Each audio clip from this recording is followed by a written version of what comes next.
Hello students, आपका स्वागत है आपके यूट्यूब चैनल मैथ्स हुई इजी में। आज हम एक नया चैप्टर अरिथमेटिक प्रोग्रेशन शुरू करना चाह रहे हैं। ये जो है हमारा चैप्टर नंबर 5 है हमारी एनसीईआरटी बुक का।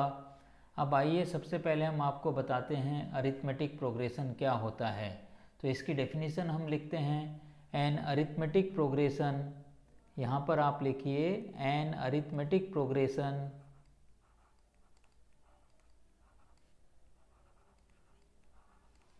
an arithmetic progression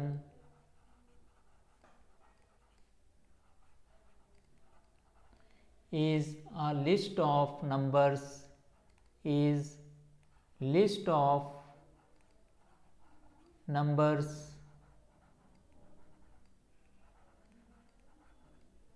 in which each term is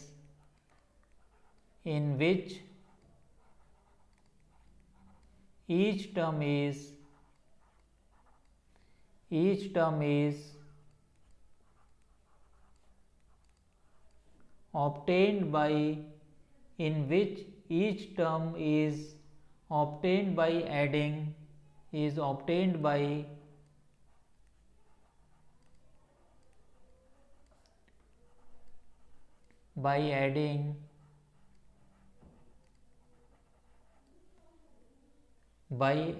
a fixed number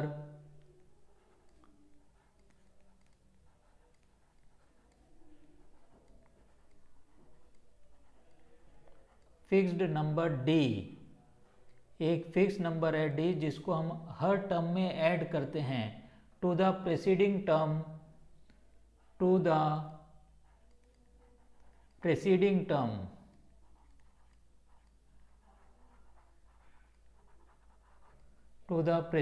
term except the first term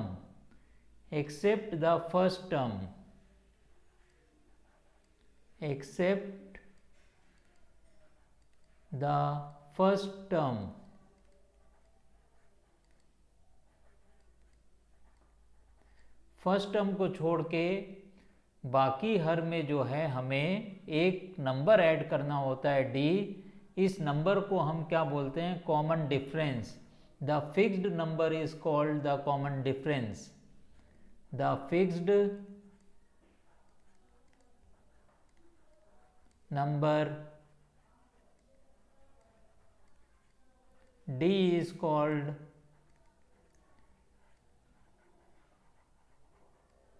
common difference।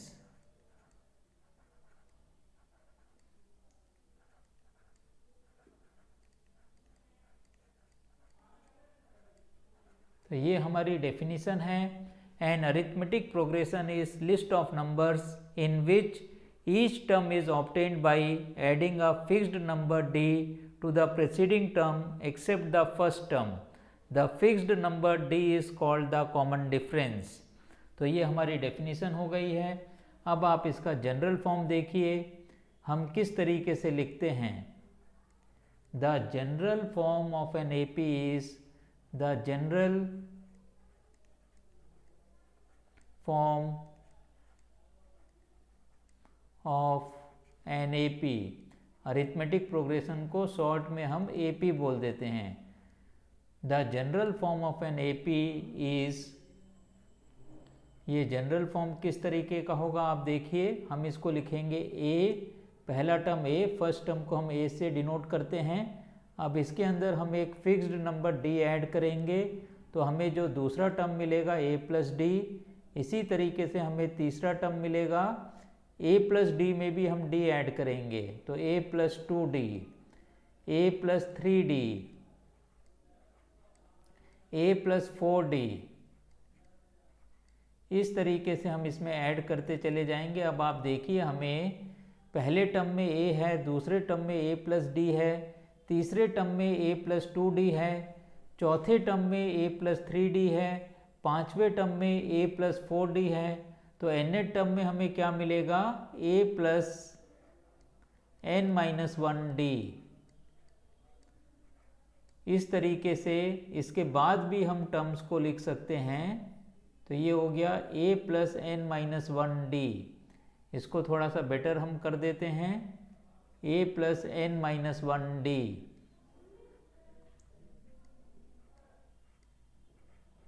इसके बाद भी और टर्म्स हम लिख सकते हैं। तो ऐसा अगर कोई फॉर्म हमें मिलता है तो इसको हम क्या बोलते हैं, AP बोलते हैं, अरिथमेटिक प्रोग्रेशन बोलते हैं। अब आप देखिए हम एक चीज़ और यहाँ पर लिख रहे हैं, if A1 A2 A1 A2 A3 A4 these are the terms of an AP। A4 is an AP। अगर ये सारे टर्म्स AP के टर्म्स हैं तो हमने लिखा is an AP। इसका मतलब क्या हो गया, ये AP के टर्म्स हैं। तो हमें क्या मिलेगा, then D is equal to, जो कॉमन डिफरेंस है वो हमें मिलेगा A2 माइनस A1।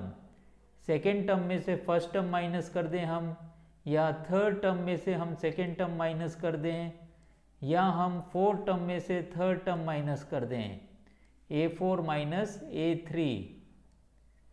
इस तरीके से ये जो भी डिफरेंस आएगा वो हमें क्या मिलेगा, वो हमें मिलेगा common difference. Second term minus first term, third term minus second term, fourth term minus third term. In general हम इसको इस तरीके से लिख सकते हैं, दिस इज इक्वल टू, यहाँ पर भी आप चाहो तो डॉट डॉट डॉट लगा दो, this is equal to an minus an minus 1। तो इस तरीके से हमें कॉमन डिफरेंस मिलता है। सेकेंड टर्म में से अगर हम फर्स्ट टर्म को माइनस करेंगे तो हमें कॉमन डिफरेंस मिलेगा। आइए अब हम डिस्कस करते हैं एक्सरसाइज 5.1। 5.1 exercise question number 1। अब इसके अंदर कई सारे पार्ट्स हैं, तो हम सबसे पहले क्वेश्चन पढ़ लेते हैं। क्वेश्चन हमें क्या दे रखा है, इसके बाद हम इसके सारे पार्ट्स करते हैं। अब आप देखिए क्वेश्चन नंबर 1 में हमें क्या दिया गया है, in which of the following situations does the list of numbers involved make an arithmetic progression and why. तो अब हमें ये बताना है कि कौन सा इस केस के अंदर अरिथमेटिक प्रोग्रेशन बनाता है और क्यों बनाता है। तो पहला पार्ट आप देखिए, the taxi fare after each kilometre when the fare is ₹15 for first kilometer and ₹8 for each additional kilometer। तो अब आप देखिए पहले हम यहाँ पर लिखें the fair for journey for first second and third kilometres, the fair for journey. तो यहाँ पर आप लिखिए the fair for journey.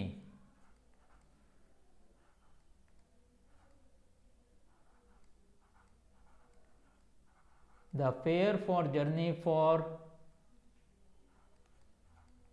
1 kilometer, 2 kilometers, 3 kilometers, 4 kilometers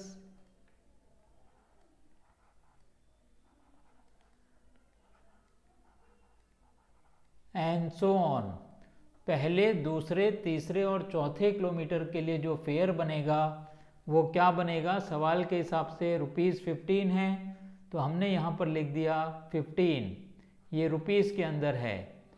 अब हमें दूसरे किलोमीटर का फेयर मिलेगा, इसके अंदर अगर हम 8 ऐड करेंगे। अब हमें तीसरे किलोमीटर का फेयर मिलेगा अगर हम इसके अंदर 8 और ऐड करेंगे, इसका मतलब ये बनेगा 2 × 8। इसी तरीके से हम यहाँ पर लिख सकते हैं 15 + 3 × 8। तो ये देखिए ये हमारे पास क्या बनता है, ये हमारे पास बनेगा दिस इज इक्वल टू 15, 15 + 8 हमें मिलता है 23। इसके बाद हमें यहाँ पर मिलेगा 31, 23 में 8 ऐड करेंगे तो 31 मिलता है, और 31 में 8 ऐड करेंगे तो हमें 39 मिलेगा।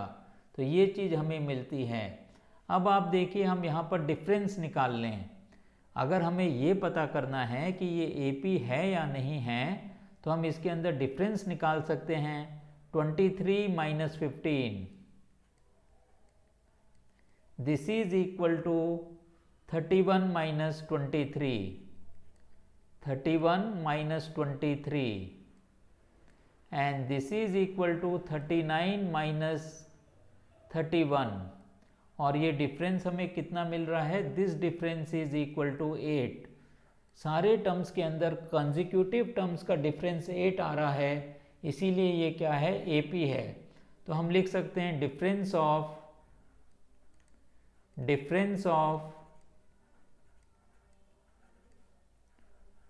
To consecutive terms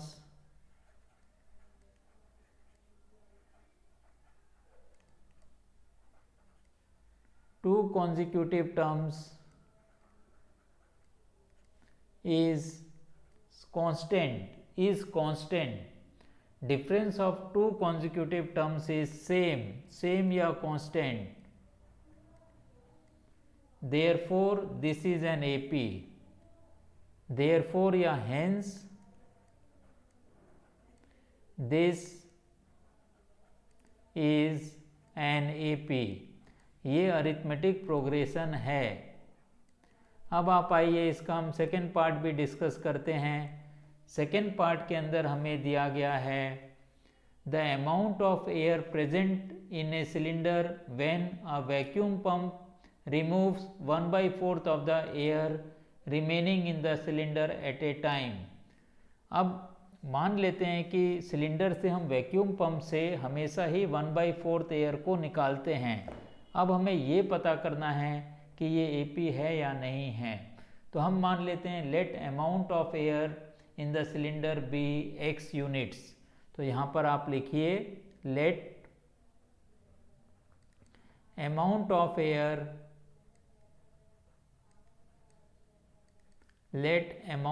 air in cylinder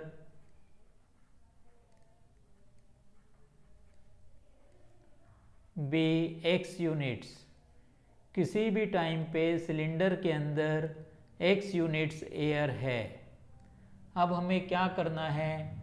after using vacuum pump first time, पहली बार जब हम वैक्यूम पंप को यूज़ कर रहे हैं तो हम यहाँ पर लिख रहे हैं after using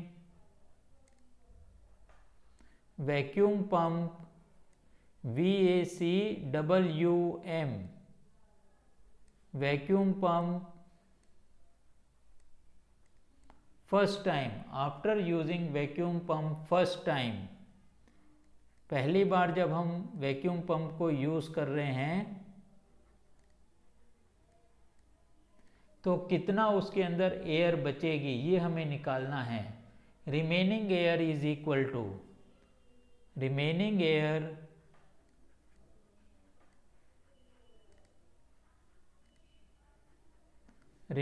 air, this is equal to remaining air कितनी बचेगी ये हमें इसके अंदर निकालना है.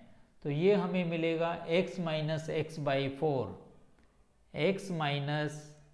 बाई फोर, क्योंकि पहले x थी और 1/4 जो एयर है वो एक बार वैक्यूम पंप को यूज़ करने से निकल जाती है.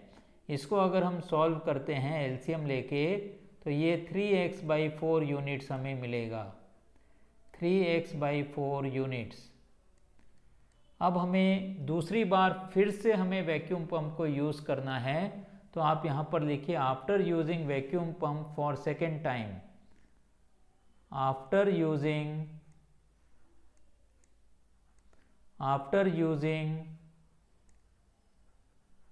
Vacuum pump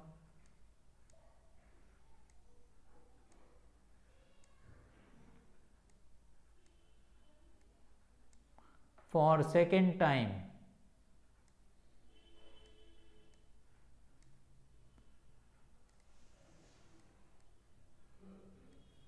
remaining air.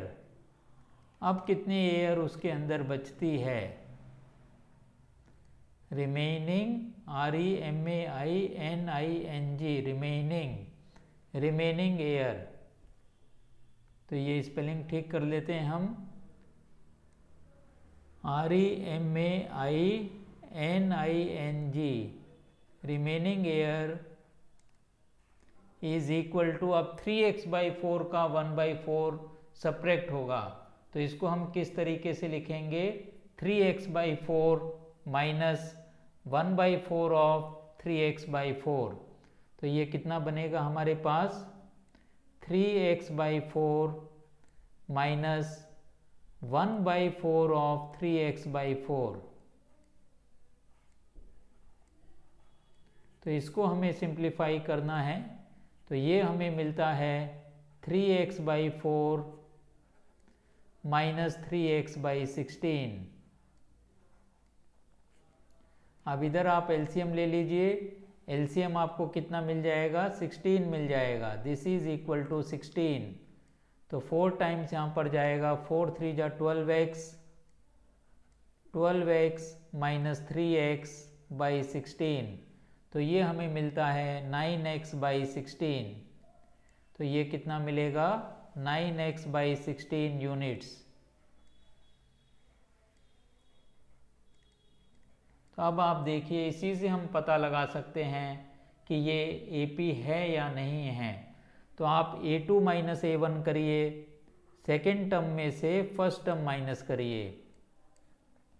Second term हमें क्या मिला था, 3x/4, तो यहाँ पर आप लिख दीजिए 3x/4 minus x, 3x/4 minus x हमारा फर्स्ट टर्म था, तो ये हमें कितना मिल जाएगा, minus x/4 units. This is equal to minus x/4 units.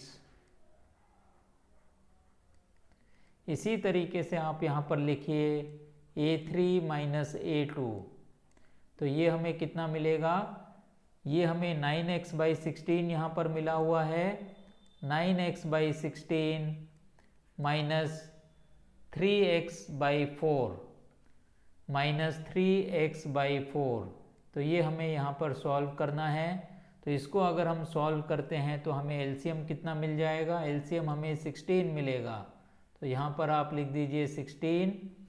अब ये हमें मिलेगा 9x माइनस 4 टाइम्स जाएगा, 4 3 जा 12x, तो ये हमें मिलेगा, this is equal to minus 3x/16, minus 3x/16 units. अब आप देखिए, ये जो डिफरेंस है, पहले हमें मिला था माइनस x/4 और अब हमें मिल रहा है माइनस 3x/16। ये डिफरेंस सेम नहीं है, इसीलिए ये AP नहीं है। तो हम क्या लिख सकते हैं, A2 minus A1, this is not equal to A3 minus A2, therefore this is not an AP, therefore this is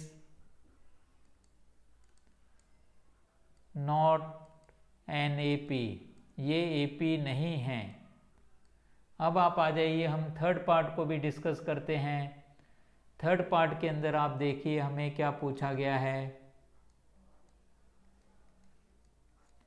third part के अंदर हमें पूछा गया है, the cost of designing a well after every metre of digging when it cost ₹150 for the first meter and rises by ₹50 for each subsequent meters। तो हमें ये बताना है कि ये AP है या नहीं है। तो अब आप देखिए इसके अंदर क्या हो गया, कॉस्ट ऑफ डिगिंग हम लिख रहे हैं यहाँ पर, कॉस्ट ऑफ डिगिंग, जो वेल खोदने के लिए कॉस्ट है, cost of digging for first second and third metre, for first second and third metre,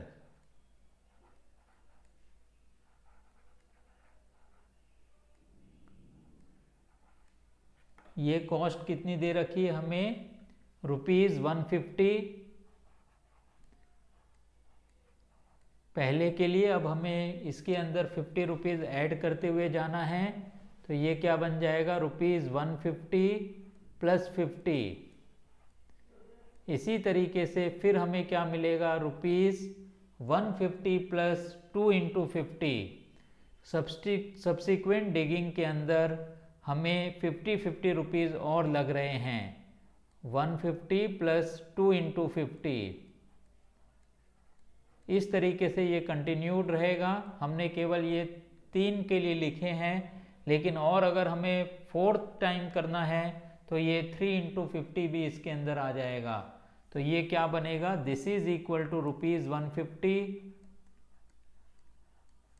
₹200,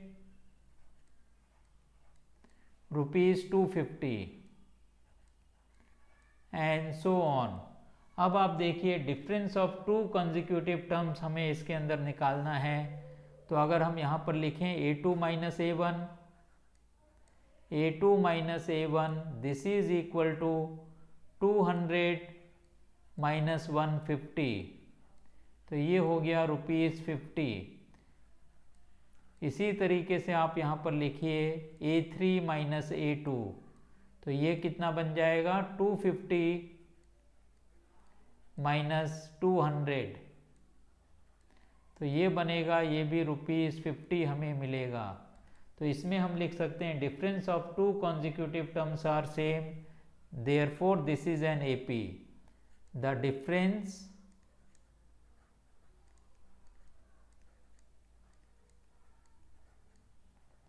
of 2 consecutive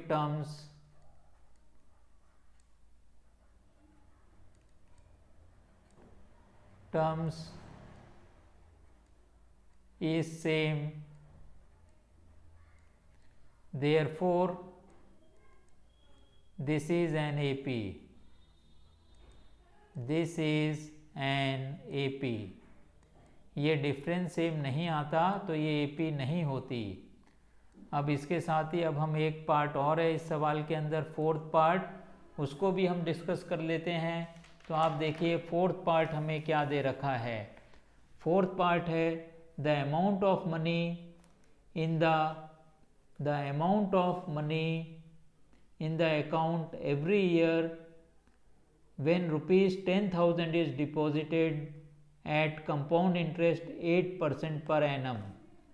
तो हर साल जो हमारा मनी अकाउंट के अंदर बनेगा 8% कंपाउंड इंटरेस्ट के हिसाब से, तो हमें ये बताना है कि ये AP बनती है या नहीं बनती है। तो यहाँ पर आपको अमाउंट का फॉर्मूला कंपाउंड इंटरेस्ट के केस में मालूम होना चाहिए। ये फॉर्मूला होता है A is equal to P मतलब प्रिंसिपल, A मतलब amount, 1 plus R/100 to the power of n या t, जो भी आप लिखना चाहें, मैंने t यहाँ पे लिख दिया है। ये कंपाउंड इंटरेस्ट के लिए फॉर्मूला है। p क्या होता है, प्रिंसिपल होता है। तो यहाँ पर p की वैल्यू कितनी हो गई, p is equal to ₹10,000। Rate of interest कितना दे रखा है हमें, 8%। अब टाइम क्या है, टाइम हमारे पास 1 2 3 जो भी हम यहाँ पर डाल सकते हैं। पहले साल के लिए 1 हो जाएगा, दूसरे साल के लिए 2, तीसरे साल के लिए 3। इस तरीके से हम टाइम कैलकुलेट कर सकते हैं। तो यहाँ पर हम लिखेंगे अमाउंट आफ्टर 1 ईयर। जो पहला केस बनेगा अमाउंट आफ्टर 1 ईयर, तो यहाँ पर आप लिखिए अमाउंट आफ्टर 1 ईयर।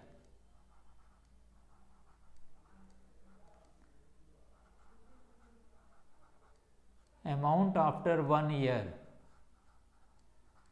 तो ये कितना बन जाएगा, ये बनेगा P मतलब 10,000, 1 plus R/100, 8/100 to the power of 1। ये यहाँ पे पावर कितनी आ जाएगी, 1 आ जाएगी। तो ये कितना बनेगा, आप देखिए, this is equal to 10,000 multiplied by 108 divided by 100। 2 zeros आप कैंसिल कर दीजिए, तो तो ये बनेगा 108 मल्टीप्लाइड बाई 100, तो ये हमें मिलता है ₹10800। अब आप लिखिए amount after second year, amount after second year, ये कितना बन जाएगा 10,000 multiplied by 1 plus 8/100 to the power of 2। इसको हमें सिंप्लीफाई करना है, तो ये बनेगा 10,000 multiplied by 108/100 multiplied by 108 divided by 100। Power 2 है इसीलिए हमने 2 बार मल्टीप्लाई किया है, तो ये 100 यहाँ पर और ये 100 यहाँ पर 10,000 से कैंसिल आउट हो जाएगा, ये सारे जीरोज़ आपके कैंसिल होते हैं, तो ये बचता है 108 इंटू 108, तो ये हमें कितना मिलता है रुपीज़। इसको अगर हम मल्टीप्लाई करते हैं तो ये हमें मिलता है 11,664। अब आप देखिए हमें ये बताना है कि ये एपी है या नहीं है, तो हम क्या करेंगे, second term minus first term करेंगे। तो आप यहाँ पर लिखिए हेयर 10800 माइनस 10,000, इसके अंदर अगर हम 10,000 को माइनस करते हैं तो हमें कितना मिलता है 800 हमें मिलता है। This is equal to ₹800। इसी तरीके से आप यहाँ पर करिए, हमें मिला था 11,664, ये हमारा अमाउंट था सेकेंड ईयर के बाद। इसके अंदर से आप 10800 भी माइनस करिए तो हमें ये कितना मिल जाएगा ₹864, ये हमें मिलता है 864। अब आप देखिए ये दोनों डिफरेंस हमारा यहाँ पर सेम नहीं आ रहा है, तो हम क्या लिख सकते हैं, A2 minus A1 this is not equal to A3 minus A2, therefore this is not an AP। तो यहाँ पर आप लिख दीजिए this is not an AP। तो इस तरीके से हमने क्वेश्चन नंबर 1 को कंप्लीट किया है। अब हम चलते हैं क्वेश्चन नंबर 2 के अंदर। देखिए क्वेश्चन नंबर 2 में हमें क्या पूछा गया है। इसके अंदर हमारे पास 5 पार्ट्स हैं, एक एक करके हम सारे पार्ट्स को डिस्कस करेंगे। तो क्वेश्चन नंबर 2 हमारे पास है, write first 4 terms of an AP when the first term A and common difference D are given as follows. हमें पहले 4 टर्म AP के निकालने हैं, हमें A भी दे रखा है और D भी दे रखा है। तो पहले सवाल के अंदर A हमें दे रखा है A is equal to 10 and D is equal to 10। दोनों की वैल्यू कितनी दे रखी है, दोनों की वैल्यू इसके अंदर हमें 10 दे रखी है। A is equal to 10 and D is also equal to 10। तो पहला टर्म हमें लिखना है तो आप A1 लिख सकते हो, A जो दिया होता है वही A1 होता है, तो आप लिखिए A1 is equal to 10।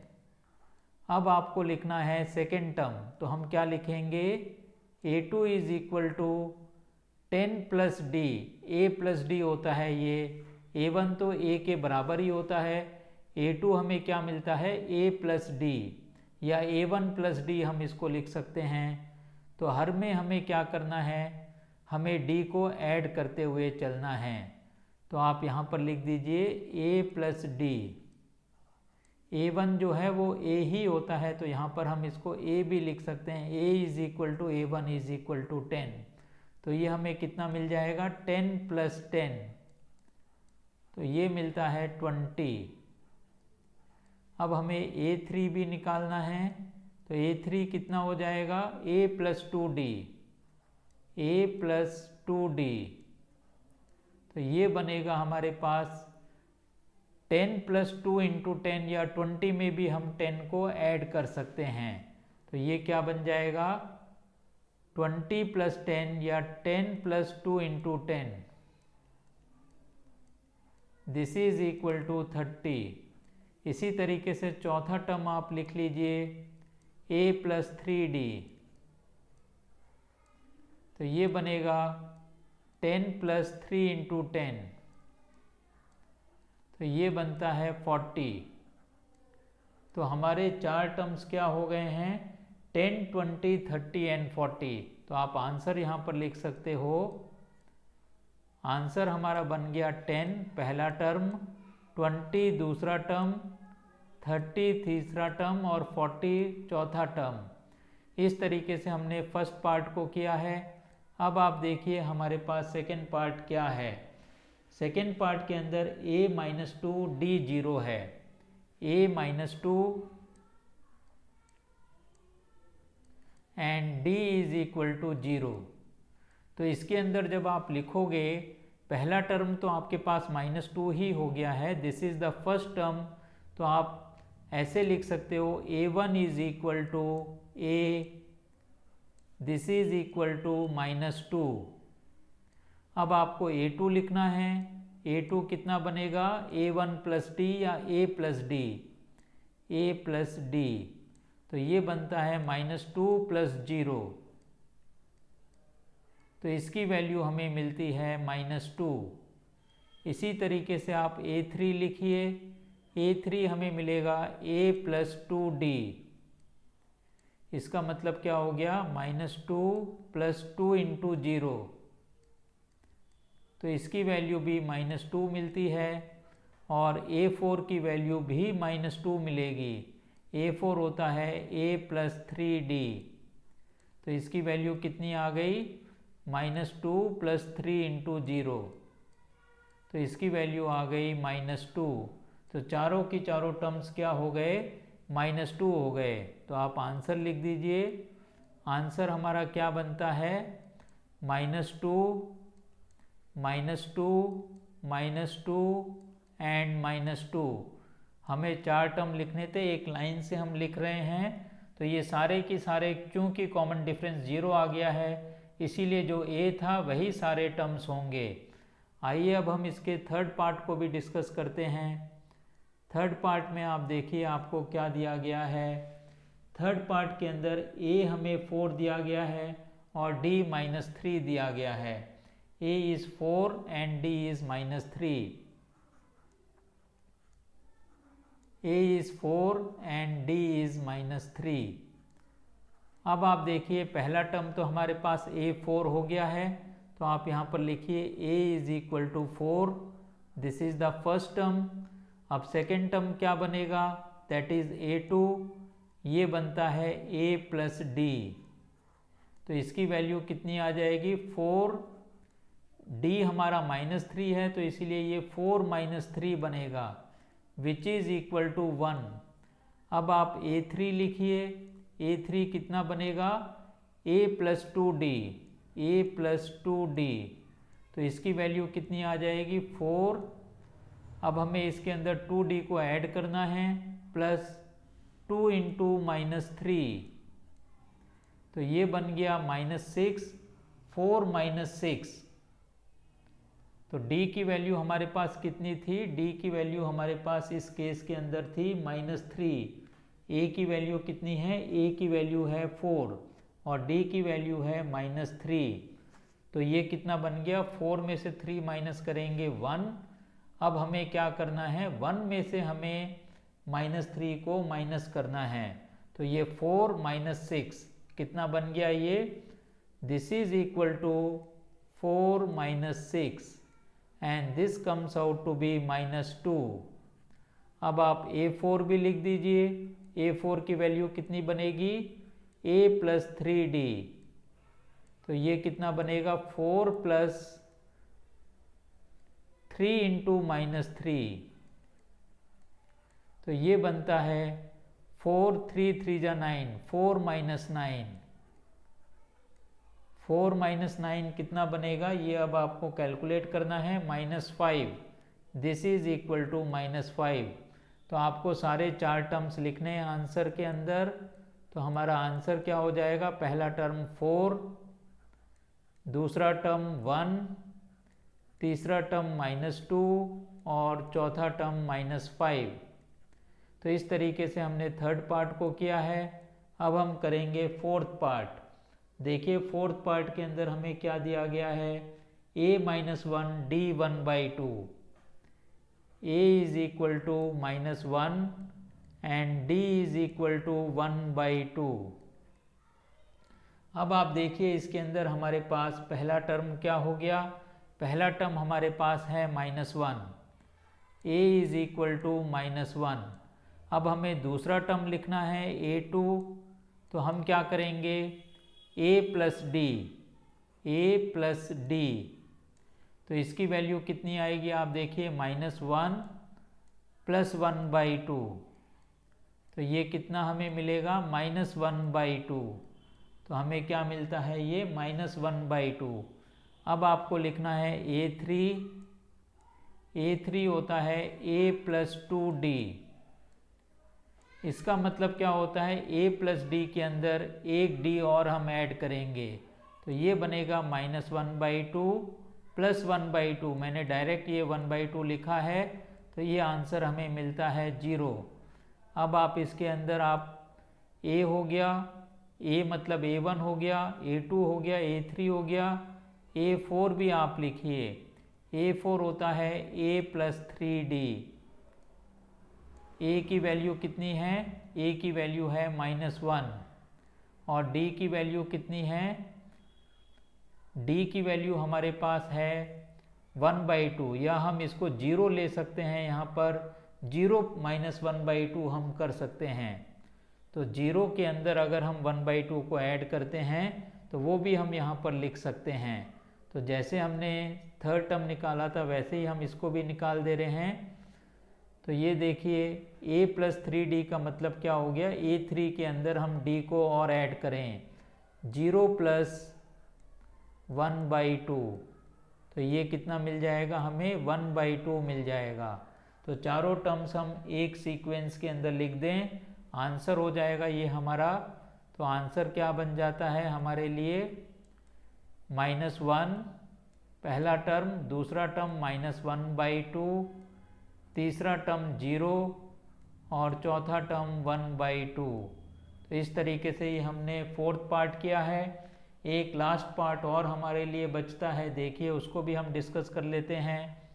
Fifth part के अंदर जो हमारे पास a और d की वैल्यू दी गई है, a -1.25।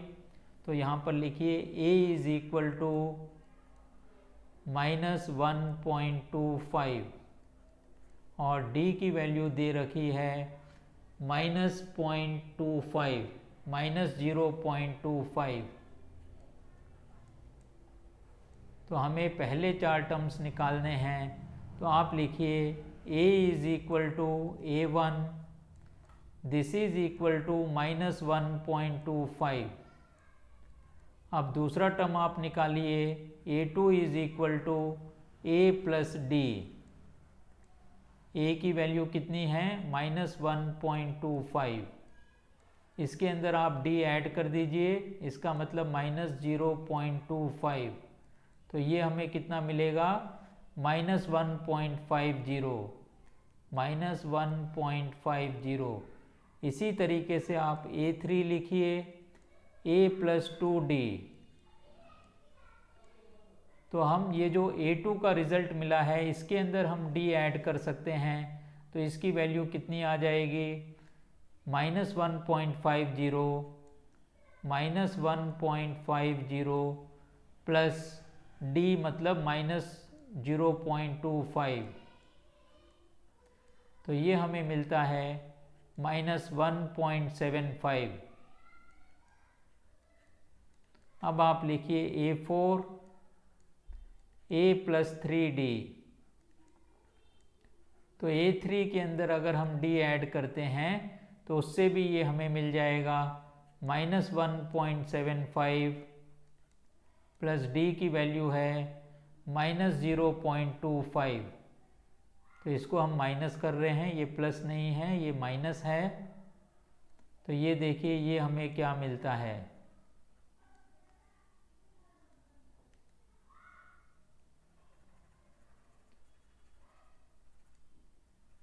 This is -0.25। तो ये हो गया -0.25। तो ये हमें मिलता है -2 हम लिख सकते हैं। तो हमारे पास 4 टर्म्स एक सीक्वेंस में हो गए हैं। ये 4 टर्म्स हमारे हैं जिसको हम आंसर करके लिख सकते हैं। तो ये 4 टर्म्स हो गए हैं -1.25, -1.50, -1.75, -2। तो इस तरीके से आज हमने जो है क्वेश्चन नंबर 1 और 2 किया है 5.1 एक्सरसाइज का। बाकी के सवाल हम अगली क्लास के अंदर करेंगे। मुझे पूरी उम्मीद है कि अरिथमेटिक प्रोग्रेशंस की शुरुआत आपको समझ में आई होगी। अगर मेरा पढ़ाना आपको समझ में आता है तो इस चैनल को ज़्यादा से ज़्यादा शेयर करिए, लाइक करिए और सब्सक्राइब करिए। इससे भी ज़रूरी जो नीडी स्टूडेंट्स हैं उनको इस चैनल के बारे में बताइए, जिससे वो भी अपनी क्लास को आसान कर सकें। इसके साथ ही आज की क्लास यहीं समाप्त होती है। Have a nice day.